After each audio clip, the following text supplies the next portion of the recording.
There's a lot of things you can't control in a virtual meeting, but how you show up in this space and everything in it is not one of those things. Good quality tools, technology, and a setup is just table stakes today, especially if you want to create that near in-person experience.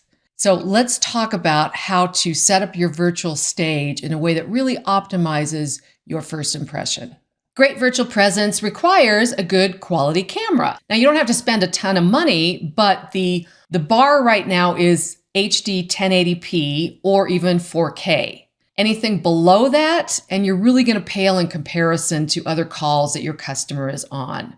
Unfortunately, most laptops have insufficient quality. They're typically 720p. And they also have a static camera, which makes it very difficult to get your positioning right. So I highly recommend an external webcam. That way you can position it in a way that makes it easier for you to make eye contact and read body language. There's a reason why there's a long list of credits at the end of a film devoted to the sound crew. Sound is absolutely vital to maintaining an audience's attention, and no audience is going to struggle to understand what you're saying. So we want to aim for sound quality that is crisp, clear, and close, as if you are seated across from each other in a quiet environment.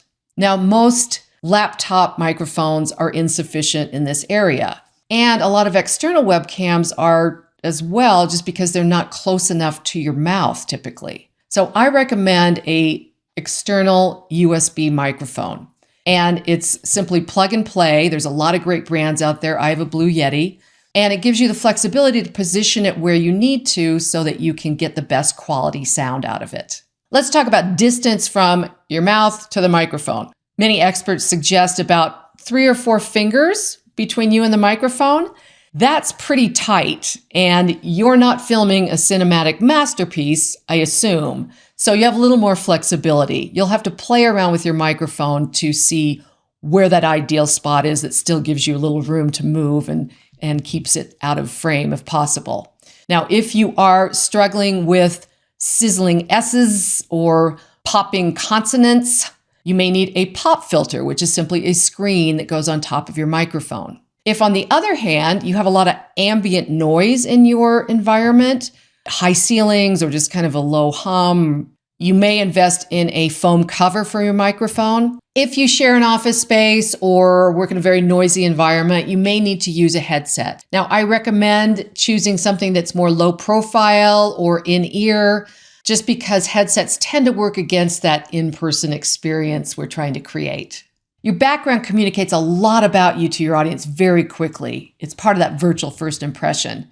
And we want to be very intentional about what is in our background, because typically it's one of the things that we have a little more control over.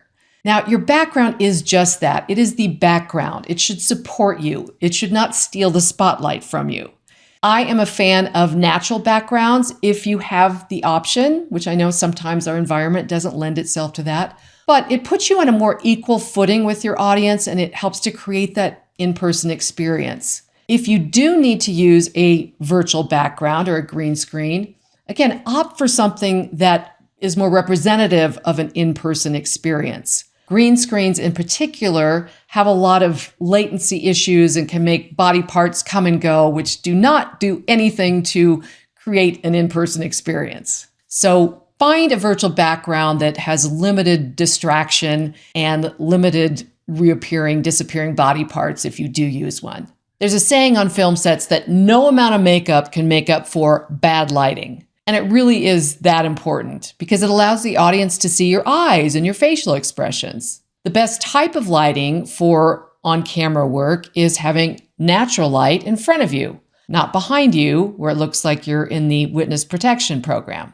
Now, not everyone has access to great natural light in their office, so we have to supplement a lot of times with artificial lighting. The best lighting setup is a 3-point setup, according to experts, and that is having a light in front of you, a light to the side, and a light in back to offset some of those shadows. And that's what I have. Now, you have to play around with that setup according to the light that's already available in your office.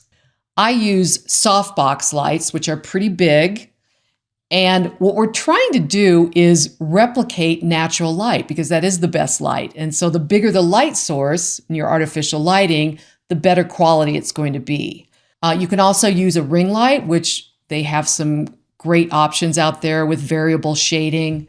Opt for one that's larger than those very small ones because, again, we want to get as large a light source as possible to make it look natural. And often the smaller ones will reflect your glasses if you're a glasses wearer. One final note on lighting, be aware of what's happening in your surroundings. Because if you're using any natural lighting at all, it will be impacted by weather and time of day. I've had meetings that have run late where I'm suddenly talking to someone who is in the dark, or a storm has come up and it's hard to see them or hear them. So do a weather check. Check your surroundings, check your environment before every call just to have some artificial light on standby if you need it. In the next session, we'll talk about how to frame yourself for maximum impact.